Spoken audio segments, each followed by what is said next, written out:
Kasabay ng pagdiriwang ng kanilang anibersaryo, rehiyon ng BARM ibinida ang kanilang makulay na kultura sa pamamagitan ng isang exhibit. Silipin natin yan kay Lian Bolongo ng PIA SOC Sergeant.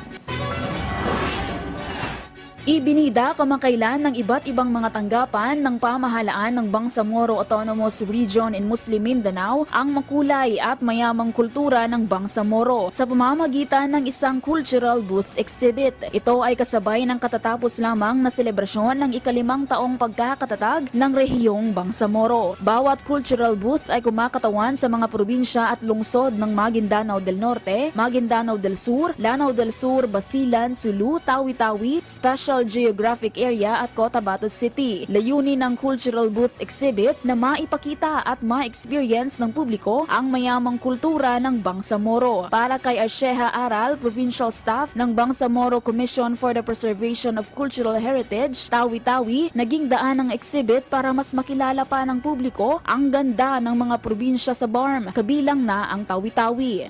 Proud po ako na napakilala ko ang kulturang Sama.